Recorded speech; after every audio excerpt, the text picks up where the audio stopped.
The following program is a production of UNC-TV and the North Carolina Arboretum. Funding for this program is made possible in part by UNC-TV members.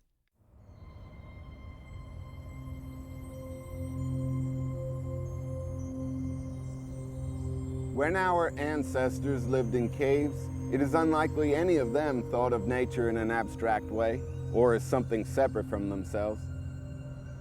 Humans at that time went about the business of living in a way not so different from their animal neighbors. Their primary day-to-day concerns were the search for shelter and food and defending themselves from powerful and dangerous predators. Today, for the vast majority of people in the world, life is completely different. Compared to our ancestors in the caves, our lives are more comfortable and predictable. But we have paid a price. In our efforts to free ourselves from the hazards of living in nature, we have created a sense of separation between the natural world and us. Yet, there seems to be something in us that yearns to reconnect. I'm Arthur Joura, Bonsai Curator at the North Carolina Arboretum. I'm walking now in part of the nearly 500,000-acre Pisgah National Forest in western North Carolina. Forests like this one are managed for their natural resources, timber, water, minerals, but we value them for far more than that. Every year, millions of people visit the national forests, national parks, wilderness areas of our country to hike, bike, camp, fish, swim, picnic. We enjoy the experience of being surrounded by nature. But now, we are only visitors here. We come, we spend a few hours or a few days, and then we go back to our homes in the cities and towns. There's still a sense of separation. Nature is in one place, and we are in another.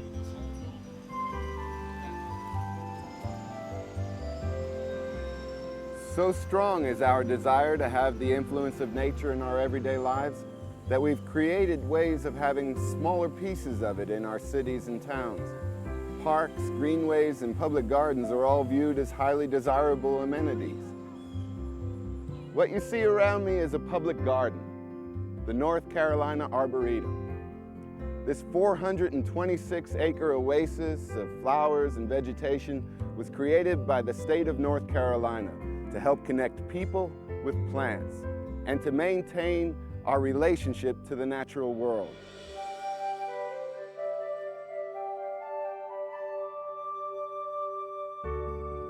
The idea of public nature is a good one, but it has its limitations.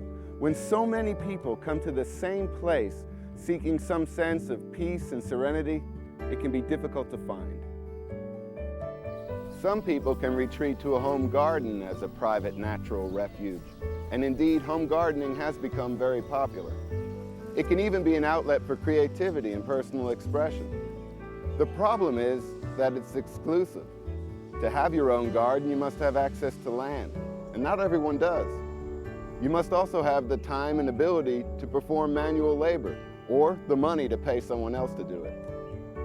Wouldn't it be a useful thing to have some way of interacting with nature that did not involve traveling to some other place or enduring crowds of people or having enough land or money to own your own private garden refuge? This is such a good idea that this thing already exists, and it has for more than 1,000 years. This is it. We call it bonsai. The world of bonsai is miniature. The natural world that it evokes is boundless. Bonsai is the living art that expresses in miniature an experience of nature. Bonsai is nature reflected.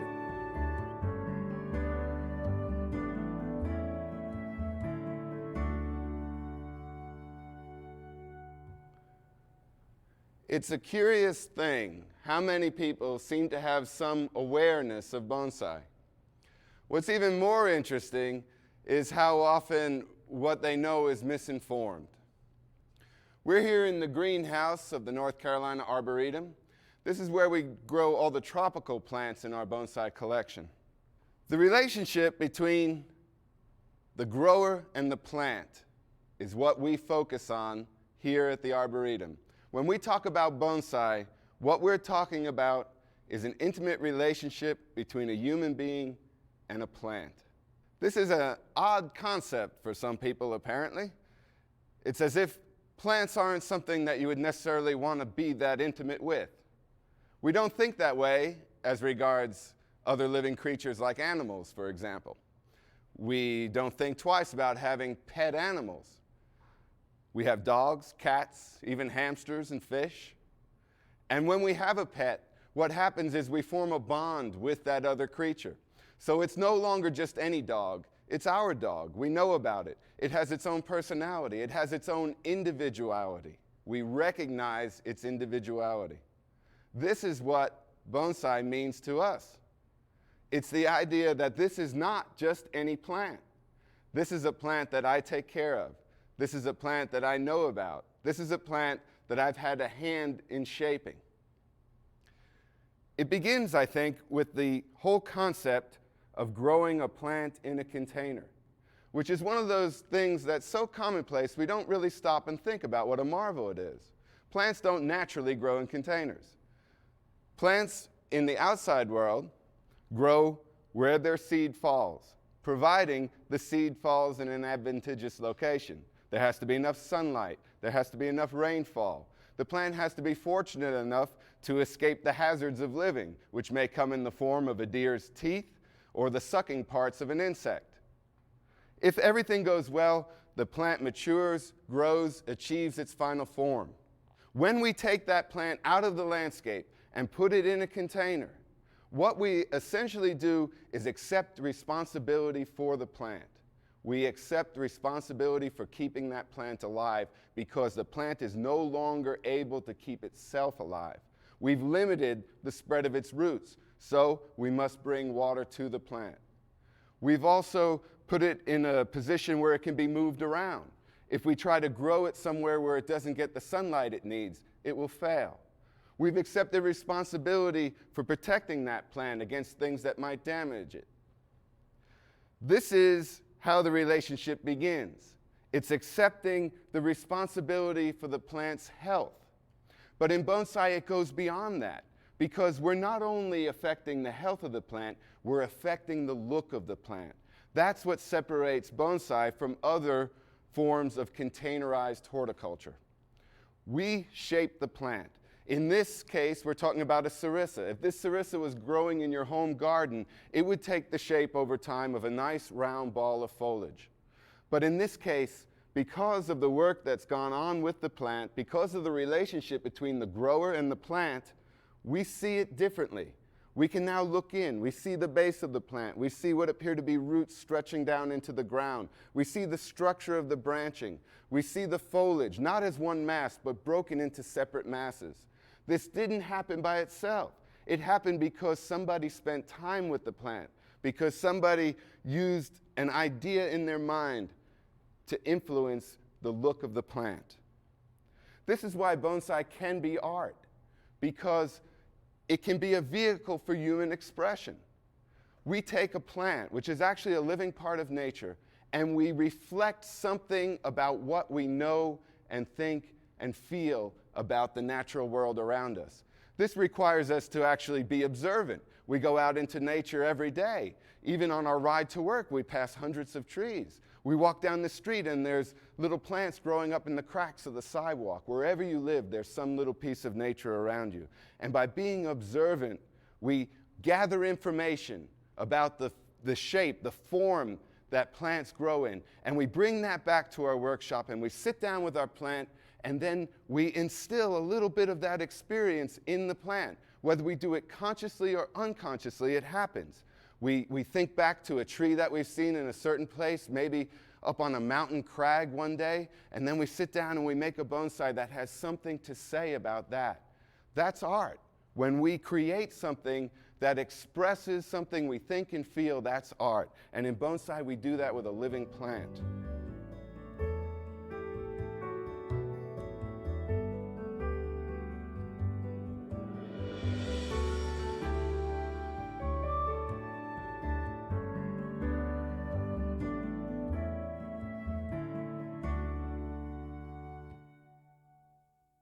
There's also the aspect of miniaturization, which is a key element in bonsai. Everything is shrunken down to small size. There's an effect in this that's very, very important. Oftentimes, if we diminish something in size, we increase the awareness of it. We make it stand out more by shrinking it down. It's like if you're in a room full of people and you raise your voice to talk above them, your voice blends in with all the others. But if you bring your voice down to a whisper, then people stop to listen to you. It's the same way with bonsai. We shrink the plant down and it draws attention to it. Let's talk a minute about what bonsai is not. Some people have the idea that if you trim on a plant, you're hurting it. And truly, if you trim it the wrong way, you can hurt it. But the horticultural responsibility is to learn the correct way to prune. And once you do that, you're doing something that people do all the time. We prune fruit trees, for example, in order that they may bear the weight of their fruit better. We prune our lawns. That's how we create lawns. We take a plant that wants to be this big, and every week we mow it down to this big. And we don't think twice of that being anything harmful or mean to the plant. It's the same with bonsai, only we're doing it in a much, much more thoughtful and patient and gentle way. Another thing that people sometimes think of when you say bonsai is they think of things Asian or things Japanese. This is a natural conclusion because the word itself, bonsai, is a Japanese word. It means plant in a tray. Bonsai started in China. It moved into Japan. From Japan, it moved out to the rest of the world. Bonsai is now a global entity. People grow bonsai everywhere it's possible to grow a plant in a container. This is what bonsai is about. It's about the relationship between a human being and a plant. It's about expressing something we feel of the natural world around us.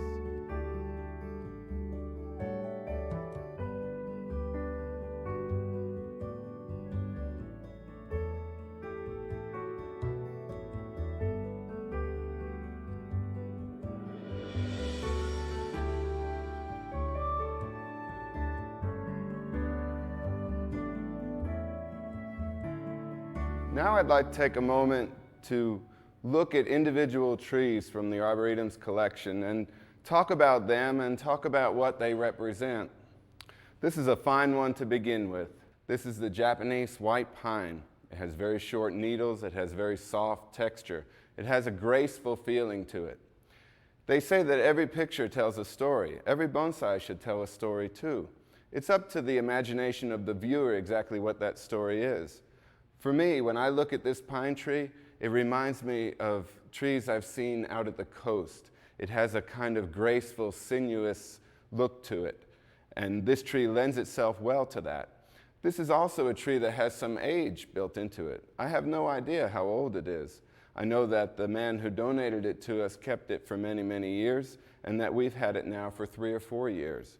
My job as it continues to mature is to guide its development, keep these pads nice and tight like this, and generally do my best to keep this tree looking exactly like it looks now. Not only do the trees tell a story, they have a story. Each and every one of the trees in our collection has its own individual history. In many cases, we don't know what that history is. In the case of this tree, I do. This is an American larch, also called a tamarack tree. The story that it tells is one of a mature, straight-growing tree in the forest, the picture of health. But the individual story of the tree is that it was collected as a 1-year seedling in Michigan in 1974 by a woman who lived here in Asheville. She brought it home and trained it from that time to be a bonsai tree. She donated it to the Arboretum in about 1995. So in this case, we have a wonderful tree representing a certain form that you find commonly in nature, but it also has personal meaning because we know how it began and how many years it's been in development.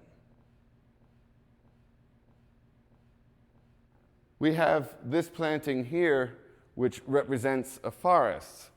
Unlike the other two plantings, which were individual trees, here we have a collection of trees. You could think of it as a grove or as a forest. All these are the same species, which is Japanese hornbeam.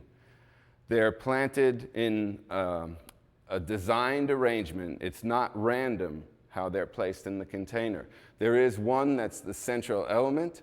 It's the tallest and the largest tree. All the others in this grouping are placed in relation to that central one. And we allow the viewer to look into it, and we kind of invite the viewer to walk in here. You know, if you use your imagination and you look at one of these, you can kind of picture yourself being able to walk right in among the trees. This is another treatment of creating a scene. But in this one, although we have multiple plants, just as in this one, there are different species. We have spruce trees, we have miniature azaleas, we have creeping thyme. Now this one represents a specific locale. This is Mount Mitchell, which those of you who are familiar with the highest peak east of the Mississippi know is a prominent feature in our state and a place that many people go to visit. So here we've created a bonsai to represent a specific place. Of course, the dead tree in the middle is a key element of this and a real indicator of it being Mount Mitchell. Any of you who've been up on the parkway have seen that. We tell stories with the bonsai, and we leave it to the viewer's imagination.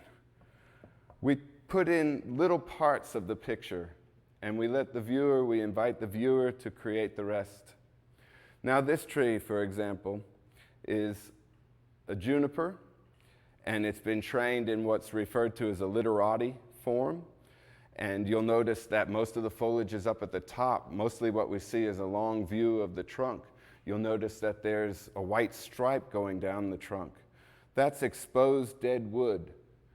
And it was put there intentionally. And this branch was left there intentionally too.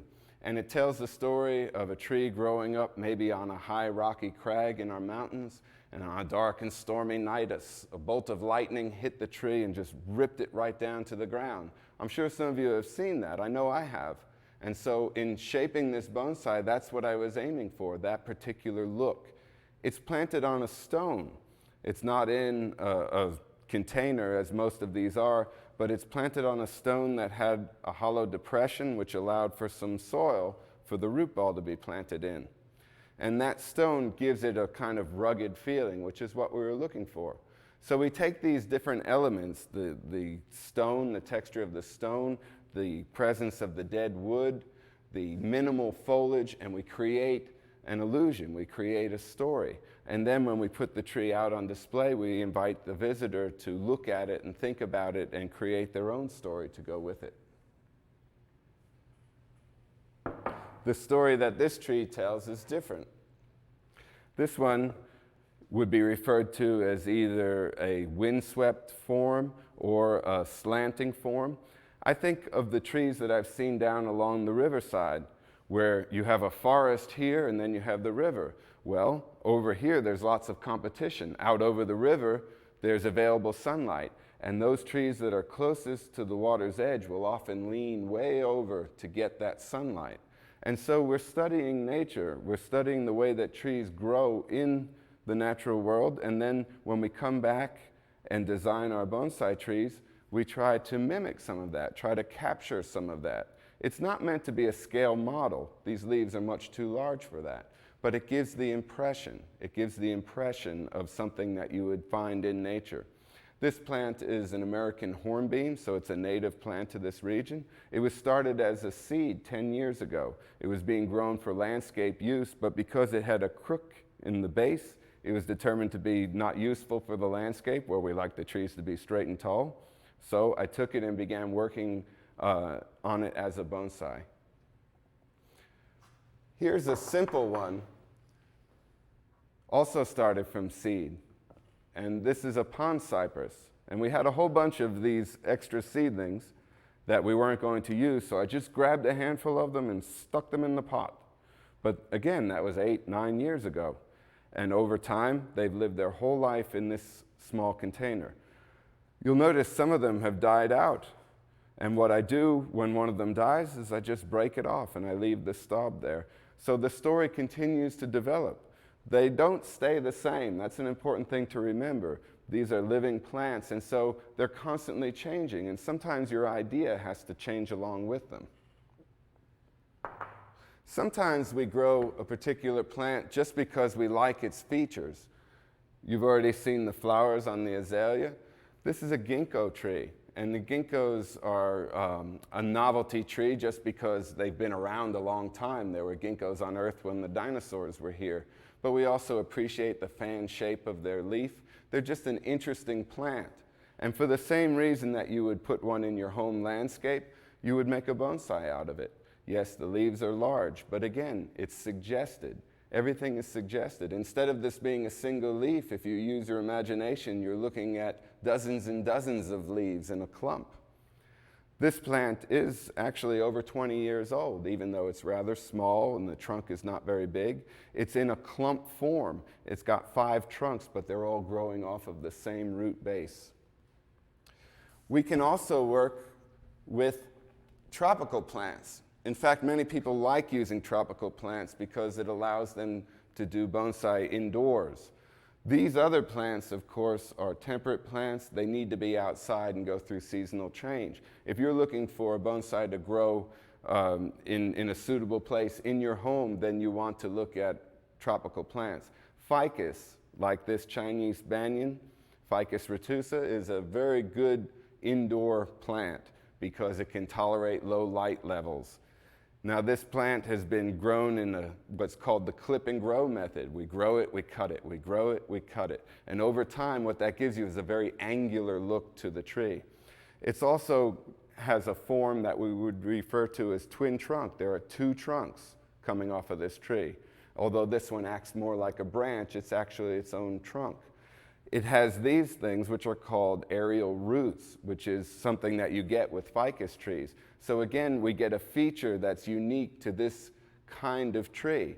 That's why it's fun to grow a lot of different species for bonsai, because you get different things. Smooth bark or textured bark. You can get simple leaves like this or more complex leaves. So we appreciate the plants for their own characteristics, and then we shape them into these forms that we find in nature.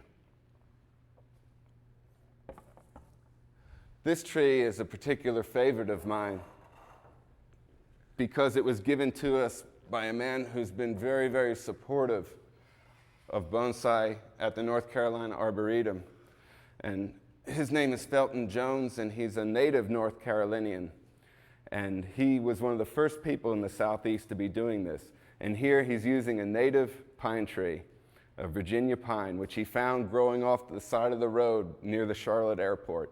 And he rescued it because it was on its way to dying. And he shaped it over the course of 15 years and created this beautiful specimen out of it and donated it to us. Each one of these trees has a story. I hope that you'll come and see the collection for yourself and imagine some of the stories that they tell. Thank you for joining me today. I've enjoyed having this opportunity to share these with you, and we'll be back again to learn more about how you grow and train bonsai.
Funding for this program is made possible in part by UNC-TV members.